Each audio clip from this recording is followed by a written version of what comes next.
Hey guys, welcome back to the AR YouTube channel. और Jinnah international airport Karachi के आसमान में A320 मॉडल का एक एडवांस प्लेन जिंदगी और मौत से जूझ रहा था। इस प्लेन का दोनों इंजन फेल हो चुका था। अब इंजन में इतना भी पावर नहीं बचा था कि वो सही सलामत इस प्लेन को एयरपोर्ट के रनवे तक पहुंचा सके। फाइनली जिसका डर था वही हुआ। घनी आबादी वाले शहर कराची के बीच स्थित एयरपोर्ट तक ये प्लेन पहुंच नहीं पाया और घरों को तोड़ते हुए सिटी में क्रैश हो गया, जिसमें सिर्फ 2 लोग ही सरवाइव कर पाए। क्या हुआ था इस प्लेन के साथ? कैसे प्लेन का दोनों इंजन एक साथ फेल हो गया? जानेंगे हर एक पॉइंट को बारीकी से इसी केस स्टडी में।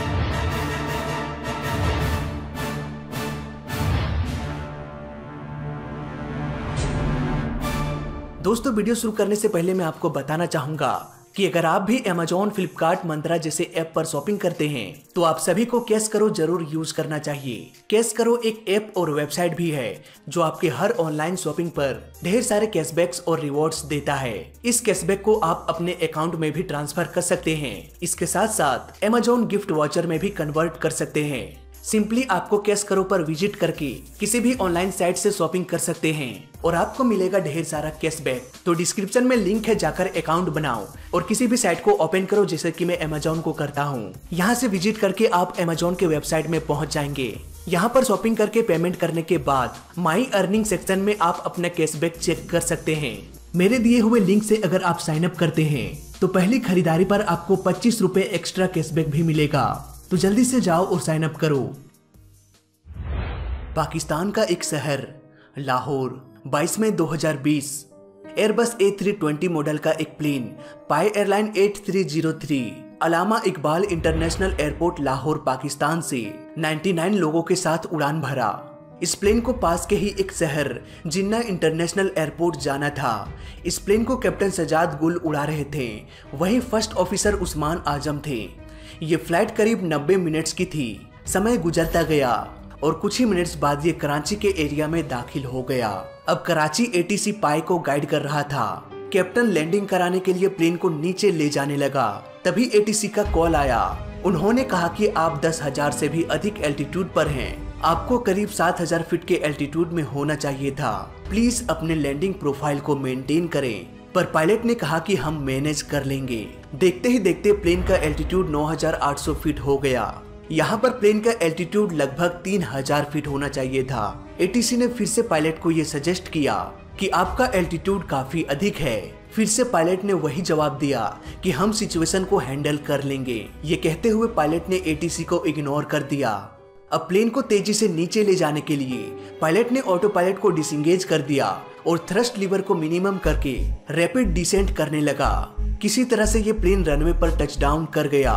टचडाउन के बाद फिर से पायलट ने ये डिसीजन लिया कि हम गो अराउंड करेंगे, यानी कि फिर से टेक ऑफ करके एयरपोर्ट का एक चक्कर लगा के वापस से रनवे पर लैंड करेंगे। अब ATC को भी ये अंदाजा हो गया कि कुछ तो गड़बड़ है, क्योंकि ATC को ये लगा था कि शायद लैंडिंग के टाइम प्लेन का लैंडिंग गियर डाउन नहीं था। इसी कंफ्यूजन को दूर करने के लिए ATC ने पायलट से ये पूछा कि क्या आपने बेली लैंडिंग किया था। पायलट ने इस सवाल को इग्नोर कर दिया और गो अराउंड करने के लिए प्लेन के एल्टीट्यूड को बढ़ाने लगा।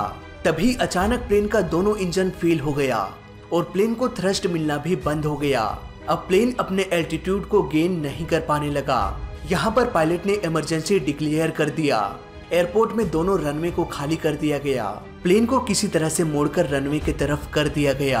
बिना इंजन के इस प्लेन को थ्रस्ट मिलना भी बंद हो गया और धीरे धीरे ये प्लेन नीचे की ओर आने लगा और फाइनली रनवे से 3 किलोमीटर पीछे घरों के छतों को तोड़ते हुए ये मॉडल कॉलोनी में क्रैश हो गया।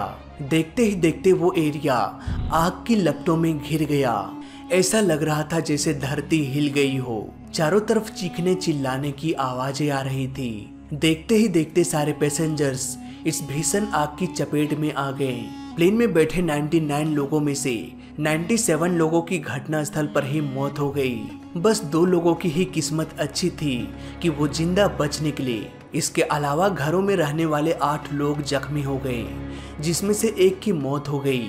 किसी ने सोचा भी नहीं था ईद के मौके पर लोग अपनों को भी खो देंगे। जो लोग अपनों से मिलने के लिए आ रहे थे, अब उनकी लाशें भी पहचान में नहीं आ रही थी। डीएनए टेस्ट के जरिए डेड बॉडीज की पहचान किया जा रहा था। ईद के खुशी के मौके पर बस 1 सेकंड में मातम छा गया। इसी दौरान एक सीसीटीवी फुटेज भी वायरल हुआ, जहां पायलट प्लेन के नोज को ऊपर करके प्लेन को फ्लाई करा रहा था। शायद वो आखिरी कोशिश कर रहा होगा कि किसी तरह से प्लेन को रनवे तक पहुंचा दिया जाए। काश फिर से सब कुछ ठीक हो जाए, पर इतनी सारी गलतियों के बाद किस्मत भी अगर साथ देती तो किस तरह देती। दोस्तों, ये हादसा क्यों हुआ, कैसे हुआ, क्या इंजन में कोई खराबी थी, कैसे प्लेन का दोनों इंजन एक साथ फेल हो गया, क्या इसके लैंडिंग गियर में खराबी थी? इस घटना के बाद बहुत सारे सवाल उठने लगे। अब मलबे की छानबीन किया जाने लगा।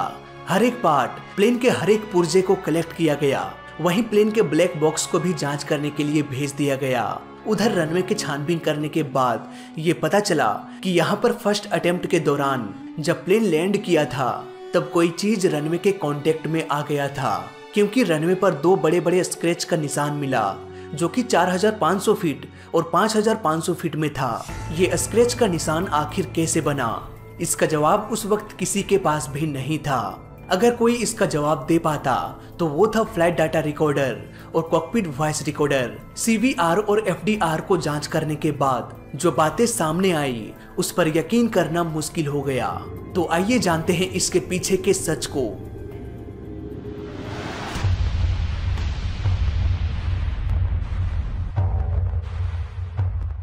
इस केस स्टडी की शुरुआत करते हैं घटना के कुछ मिनट पहले से, जब ये प्लेन लैंडिंग के लिए तैयार हो गया। दोनों पायलट आपस में बात कर रहे थे कोरोना के बारे में, किस तरह से ये वायरस फैल रहा था, किस तरह से इस वायरस के चपेट में उनके रिलेटिव्स भी आ गए।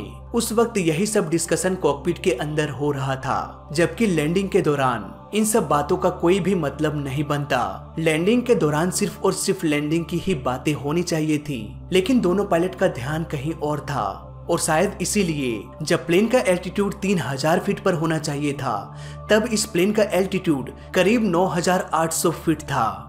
ये डिफरेंस यहाँ पर काफी अधिक था। इस ग्राफ में आप देख सकते हैं, नॉर्मली प्लेन्स 3 डिग्री से कम ग्लाइड स्लोप में लैंड करते हैं, यानी कि ये रेड लाइन जो आपको दिख रहा है, इसके नीचे से पाई एयरलाइन को लैंड करना था। लेकिन इस ग्राफ में आप देख सकते हैं प्लेन का एल्टीट्यूड कितना अधिक था। अब पायलट को इस ग्लाइड स्लोप में आना था, जिसे मैंने ग्रीन कलर से दिखाया है। यहाँ तक आने के लिए उन्हें गो अराउंड करना चाहिए था, और ATC ने भी यही सजेस्ट किया कि आप गो अराउंड करें, यानी कि एयरपोर्ट का एक चक्कर लगाकर अपने एल्टीट्यूड को कम करके ग्लाइड स्लोप से होते हुए लैंड कर जाएं। लेकिन पायलट ने ऐसा नहीं किया।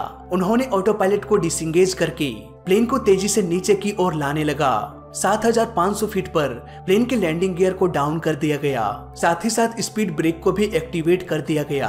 अब कॉकपिट में बहुत सारे अलार्म्स बजने लगा, over speed alarm, EGPWS alarm. यहाँ पर पायलट ने एक और सबसे बड़ी गलती कर दी, उन्होंने लैंडिंग गियर को वापस से क्लोज कर दिया। इस वक्त प्लेन का एल्टीट्यूड लगभग 1500 फीट था और प्लेन रनवे से सिर्फ 10 किलोमीटर की दूरी पर था। अब क्योंकि कॉकपिट में ढेर सारे अलार्म बजने लगा, शायद इसी शोर में लैंडिंग गियर का अलार्म भी दब गया हो। दोबारा पायलट ने लैंडिंग गियर को डाउन नहीं किया। प्लेन अब रनवे के सीधे में आ गया। प्लेन के एल्टीट्यूड को जल्दी से कम करने के लिए पायलट ने थ्रस्ट लीवर को आइडल पर सेट कर दिया था।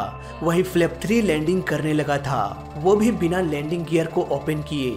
प्लेन धीरे धीरे रनवे के करीब आता गया और फाइनली प्लेन का दोनों इंजन रनवे के कांटेक्ट में आ गया, जिससे दोनों इंजन रनवे के कंक्रीट से रगड़ खाने लगा और यहीं पर दोनों इंजन डैमेज हो गया। इतना सब कुछ होने के बाद पायलट ने लैंडिंग प्रोसेस को डिसकंटिन्यू कर दिया और यह फैसला किया कि वो दोबारा से टेक ऑफ करेगा और फिर से गो अराउंड करने की कोशिश करेगा। यहाँ पर क्या हुआ होगा इसका सिर्फ हम अंदाजा ही लगा सकते हैं इस ग्राफ को देखकर। यहाँ पर अगर हम देखें तो करीब 7000 फीट के एल्टीट्यूड पर लैंडिंग गियर को डाउन किया गया और ये तेजी से नीचे की ओर आ गया। जब प्लेन रनवे से करीब 10 किलोमीटर पीछे था और करीब 1500 फीट के एल्टीट्यूड पर था, तब पायलट ने फिर से लैंडिंग गियर को क्लोज कर दिया। हो सकता है पायलट ने यहाँ पर सोचा कि लैंडिंग करना सेफ नहीं होगा, हम गो अराउंड करते हैं, और शायद इसीलिए उन्होंने लैंडिंग गियर को क्लोज किया होगा। उनके दिमाग में क्या था और वो क्या करना चाहते थे ये बताना थोड़ा सा मुश्किल है, पर सच तो ये था कि अब इस प्लेन का दोनों इंजन डैमेज हो चुका था, और डैमेज होने के बाद भी ये प्लेन गो अराउंड करने के लिए उड़ान भरा। पर ये डैमेज इंजन इस काबिल नहीं था कि प्लेन को जरूरत के हिसाब से थ्रस्ट प्रोवाइड कर सके। फाइनली जिसका डर था वही हुआ, एक एक करके दोनों इंजन फेल हो गया। अब प्लेन अपने हाइट को मेंटेन नहीं कर पाने लगा। आमतौर पर गो अराउंड करने के लिए प्लेन को लगभग 2000 फीट से 4000 फीट के एल्टीट्यूड पर जाना होता है।